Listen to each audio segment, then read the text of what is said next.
Hi guys, welcome back to my channel. So today I have another video for you guys, and this one's going to be kind of interesting. This is going to be on the topic of pet adoption.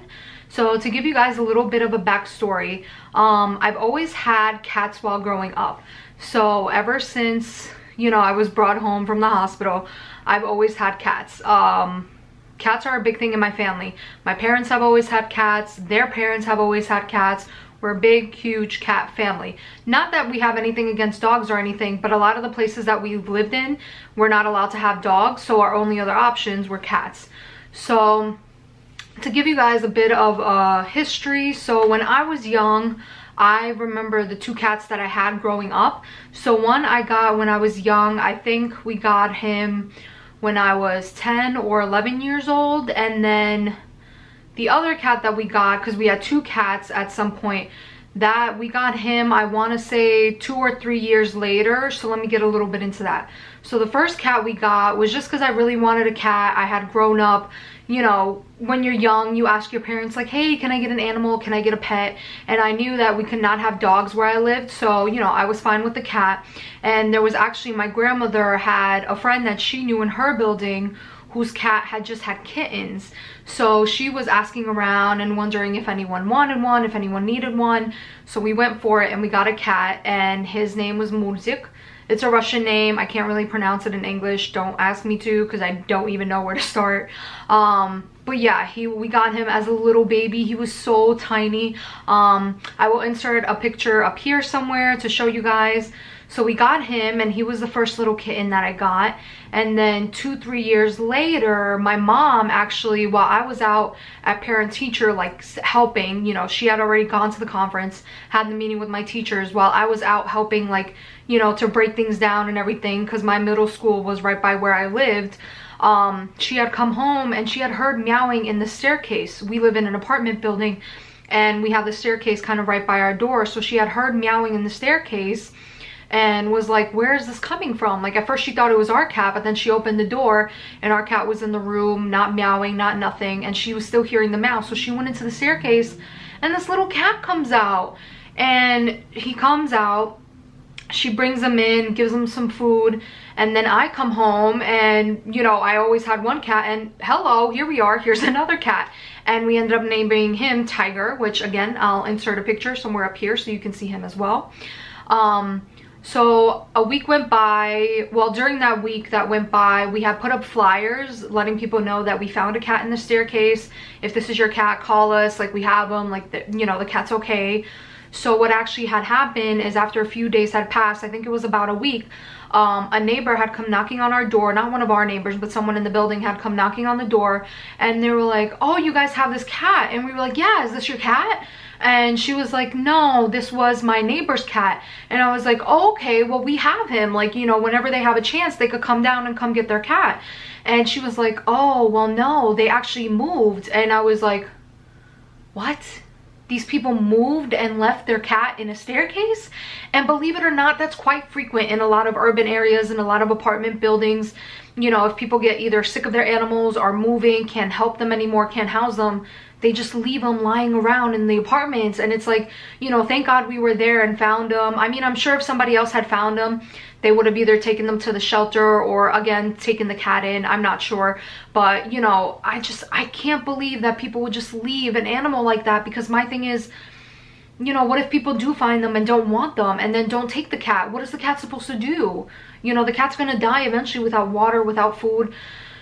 So anyways, we found out that the neighbors whose cat it was had moved away. So we were like, all right, that's it. Like, my mom was actually debating. She was like, what should we do? Should we take it to the shelter? Like, yada, yada, yada. I was like, I mean, they're fine. Both of my cats were aggressive to each other, because again, they weren't introduced to each other.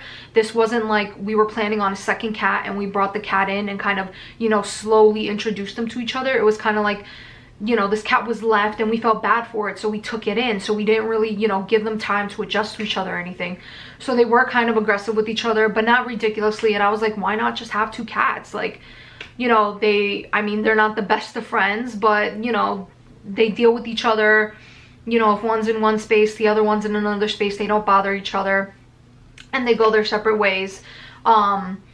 so we decided to keep the other cat. So we at some point had 2 cats, and we had 2 cats for a few years. My first kitten that I ended up adopting actually passed away kind of young. He had this like cyst form on his back that one day just ruptured and was leaking, and I remember it. I was in high school and I was so sad because, you know, I literally woke up that morning and my cat who had the cyst, the first kitten that we ever got, was like laying by my door, and I was like, you're gonna be okay, like mom's gonna take you to the vet, you're gonna be fine, I'm gonna see you this afternoon, I'll see you tomorrow, like you're gonna be okay.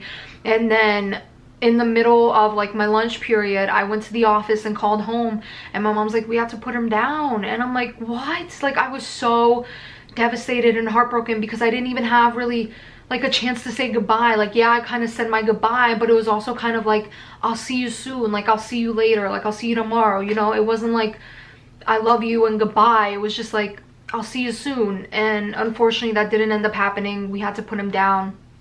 The doctor just said this was something that was going to keep growing and hurting him, so we were like, you know what, let's just put him down. Tiger, on the other hand, lived with us for 13 years, and he actually ended up passing away a couple months.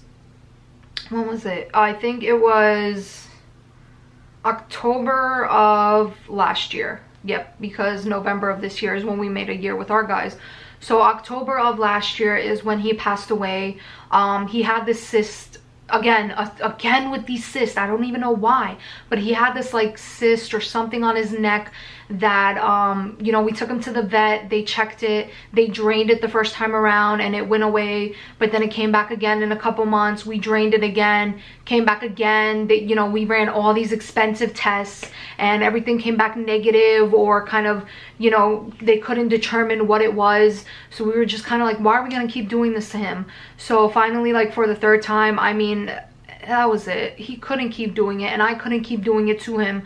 So we just decided, like, you know what, it's time to put him down. Again, my mom took him because I can't. And some people will be like, oh, that's so rude of you, like how can you not go? Guys, I can't. Like, I'm sorry. Like, if you, the amount of how much I cried even before deciding to put him down was just like like I wouldn't be able to leave that place if I left him there. Like, even if they put him down and he was dead, like I would have stayed with him. Like, I seriously would not have left his side. I couldn't do it. So again, my mom had done it. So yeah, I was pretty sad because I grew up with both of these guys, and you know, they went through everything. They went through puberty with me, they went through, you know, my first relationship, all that kind of stuff. So it's like losing both of them, like I lost a piece of my heart because I absolutely love these 2 guys that I had. So yeah, that was hard and that was difficult, and that was about a year ago. But after like 2 weeks of, you know, being alone and kind of without my cats and my parents too, you know, we decided, like, we don't like this. Like, we need a cat. We need someone running around in the apartment. We can't just be here without an animal. And this was before I got my bird and everything. So I do have a bird as well that she sits in the kitchen. Her cage is in the kitchen. But we had decided that enough was enough. Like, yes, we obviously loved our cats and missed our cats, but we couldn't be in a household without them. So I decided to go to the shelter instead of looking around for people who had cats, or for people who were, you know, just had kittens or whatever the case was. We decided to go through a shelter just because there's so many animals at the shelter that don't get adopted out and they get put down, and I can't, guys. I can't. Like, it's not fair to them that, you know, no, people don't want to take them home, or, you know, people are out here spending thousands or hundreds of dollars on dogs and cats that are purebred or whatever the case is. Like, guys, go to the shelter, adopt an animal. Like, they need love too. They're absolutely adorable. And don't think that just because animals have baggage that they're bad, or they're gonna be bad, or you know, just do bad things. That's not the case. There's a total stigma with shelter animals. Like I said, if you can adopt, definitely do it. It's totally worth it. So we decided to adopt. So we went to the shelter, and my dad was keen on kittens. He's like, I want a kitten, I want a kitten. And I'm like, guy, you're close to retiring. What do you want a kitten for? Like, you could barely move. He's not, you know, he is not sick. He doesn't have anything, but you know, he is older and he's worked all his life on a job that's you know, very intense, very kind of has him lifting a lot, has him carrying heavy things. So it's like, you know, a certain amount of years, like it's taken its toll on him. So I was like, you don't need a little kitten because you don't need it chasing around. You need, you know, like, you don't necessarily need a kitten. So let me kind of explain that. So when we went in, my dad saw these kittens and he was like obsessed. He was like, oh my god, they're so cute, let's get these 2 little kittens. And well, there were a few kittens and I was like, well, why? Let's look at something else, let's see what's around. Like, hold on, don't rush. So I saw these 2 little girls. So they weren't kittens at this time. Actually, when we got them, they were almost a year old or a year old. So I saw these 2 girls sitting together in, like, you know, one of the, you know, they have cages basically. So sitting in one of the cages, and I was like, oh my god, they were so cute. They weren't meowing. They weren't trying to like come up to you and be friendly, to be honest. But they were just sitting there and like cuddled up together. And I was like, hold on. What are the stories with these 2? Like, I need to know. So the woman had told me that what happened with these 2 girls is that they had an owner that really loved them, but I guess either fell on hard times or just couldn't take care of them anymore, so she had to give them up to the shelter. I didn't hear anything about abuse, so I don't know like really their backstory, what happened. You know, all you really know is what the owners tell you, and the owners didn't say anything too brutal or bad. It seemed like it was a loving situation. It was just that the person couldn't take care of them anymore and had to give them up. So they told me that, and I just was like, oh no, I don't know why, but when I saw them, I was like, this is it. Like, these are the 2 I want. And my dad was like, no, we need the kittens, we need the kittens. And I was like, you don't need a kitten, like, chill. Like, you know, you're almost about to retire. You don't need to be running around and chasing after kittens. But what we actually did end up doing is I had him, so what you could do is you can have them bring the cats into a room and you could kind of, you know, meet them, get to know them, play with them. So what I had them do is bring the kittens into the room. And you could not even get a hold of them. Those guys were so quick and they kept running away, and they would not let you like touch them or pet them. They just kept like, you put them on the floor, you try to go get them, like they were out. They were not trying to have anybody touch them. So I was like, this is what you want, this is what you want. And it was like, but they're so cute. And I was like, hold on, let's see these 2. I want to see these guys. So they brought the sisters in, and one of them was the same situation. She was super quick, you know, she would, you know, you try to get her and she would jet away. But the other one was so sweet. I actually was able to, I grabbed her, I catched her, and I held her in my hands, and she didn't really fuss too much. Like, she was trying to kind of, like, I had her right here, so she was like climbing and trying to get out, but she wasn't fussing like too much. And then my dad was able to pet her and everything. And my dad, he's stubborn as a donkey, so even when we left, he was like, we should have gotten the kittens. And I was like, no, these girls are perfect. Like, they're chill, they're calm. So yeah, so without further ado, I'm gonna stop talking. Let me go get them. Ugh. All right, here's Mosh.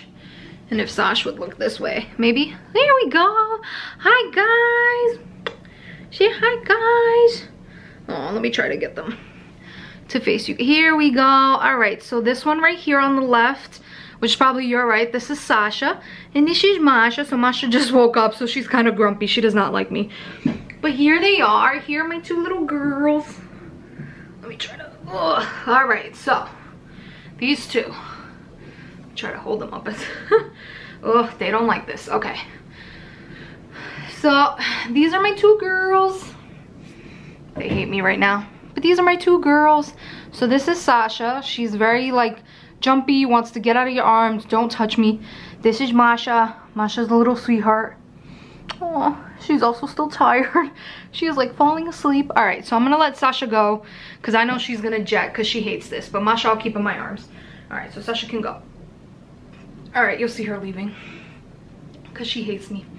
But Mash, little Mash just woke up. Okay, so Masha I'll keep in my arms. So let me give you guys a little bit of a story. So Masha, the one I have right here with me right now, she is super sweet, super gentle. Like I said before, they are sisters. They're both Tabbies. Obviously, they actually look like my little old guy, my little tiger that I had before. That's why I fell in love with these guys. I was like, oh my goodness, Hey, look at this little girl. Look at this little girl. Oh my goodness, love of my life. Love of my life. So she is definitely the more gentle one of the two. She's very like, she'll let you hold her, she'll let you pet her. You know, when we first got them, this wasn't the case. They were very skittish. They would run away like super quick. They'd be like done with you. They don't want to deal with you. They would just peace out. But Masha, you know, eventually they both brightened up. They both come into my room, sleep on my bed. Honestly, and whoever says cats are like, oh, cats are so mean, no, they are not. This one especially, this girl right here, she is the sweetest little thing. She's so sweet. Yes, she is. She is the sweetest little thing. So the second I come home, she's right by my feet. I go to the bathroom, she's in the bathroom with me, waiting to get petted, waiting to eat something. And then the second I give them something to eat, you know, they eat, do what they gotta do. I'm already in my room laying down, and here they come. Here comes Masha, here comes Sasha, and they'll jump on my bed and literally lay and cuddle with me all night. Oh, am I cute? And guys, I love these girls to death. Let me let her go so she can relax a little. Go, I put her, I don't know if you guys can see, but I put her on my bed so she can relax. Yeah, so like I was saying, so Masha is the sweetheart out of them two. She is absolutely so adorable. She literally will chase after me like a little dog, you know, shaking her tail, excited that I'm home, excited to see me. Sasha, on the other hand, she's very like, she comes to you when she wants to come to you. If she doesn't want to deal with you, don't touch her, don't nothing. Now I have all this fur all over me. You know, she's like, don't touch me, leave me alone, blah blah blah, I don't want you near me type of cat. But she also has her really sweet moments. Like, she'll also come in with, you know, they'll both come in together, both settle down, they both have a spot on my bed. Like, one is on the left hand side at my feet, the other one is on the right hand side, like laying next to me every day when I come home. And just, yeah, I absolutely love these girls. The adoption process was not that bad at all. So we actually got our girls at the Westchester Humane Society. So what I had to do is, before I went in, I gave them a call, and I actually wanted to know if they had cats, because, you know, some places might not necessarily have, or are running low, whatever the case was, and I know I wanted to. So I had called them previously, and I was like, you know, what do I do beforehand? So I called them the day before, and all they said is, you need to submit an application online, come in with that application, come in with IDs, and, you know, if you're interested, we can get something worked out that day. Or, you know, what basically the way they said it is that it sounded like it was going to be a process. It sounded like I would have to get pre-approved first, and it might be days, and I don't know. But I was just like, you know what, I want to go look at kittens anyways, because I'm just like, I'm so upset that my guy died, and I just, you know, even just to look at them I was fine with. I was like, let's just go look at them. So we went in, we looked at the kittens, and I picked these guys out, and I absolutely love them and wanted them. And they looked at our application. What they did is, in their system, I guess they have it logged who has adopted from where in their location. So basically what they look at is to see where your address is, and then they look online to see if it's an address where animals are approved, which is really smart, right? Because you don't want to give animals to people where their cats or dogs are not approved in the building, but yet they're getting cats and dogs, because guess what, in a couple months, a year, a couple years, those cats and dogs are going to either end up in the shelter or in the streets without anyone taking care of them. So I think it's actually really smart. So what they did is they checked the location. They said, oh, okay, so where you live, we've had like 6 or 10 adoptions take place, and, you know, they verified that we are allowed to have animals, well, cats at least. So they verified that, and that was basically it. We paid the money. They make sure they were updated on their shots and everything, which is another really great thing when you get a cat from the shelter, is that they're updated on shots, they're microchipped. So when you basically get a kitten from a breeder or whatever the case is, they might not necessarily take all those steps. Or like, let's say you have a family friend who their cat just had a kitten, right? They're not going to go out and they're not going to vaccinate all these kittens or any of that. Like, that's on your time and your money. So you have to go get them microchipped and vaccinated and all that. So what's really great is that that already comes when you adopt the cat. They're already up to date with their vaccines, microchipped. You just have to switch over your information, switch over the Humane Society's information to your information for the microchipping. If they ever do get lost, you know, they do have that microchip where they can be located. So yeah, we adopted them and we were able to take them home that same day, and I was so excited. And when they first came home, they were kind of scared. One of them, Sasha, which has the like stronger personality, she was out exploring, like she wanted to see everything. Masha, poor thing, just like sat there in a corner, just like balled up, and I was like, oh my goodness, what's wrong? Why don't you love me? But then I literally scooped her up, put her on my bed, and she laid on my bed that whole night with me. And just, yeah, over like the last, so we got them last November, I believe. So this past November made a year, and I believe they were born around the same year. So October, November, I think October is their date, their month of birth. So I think October they made 2 years, and we got them when they were 1 year old. So they've been with us for 1 year, but they're both actually 2 years old now.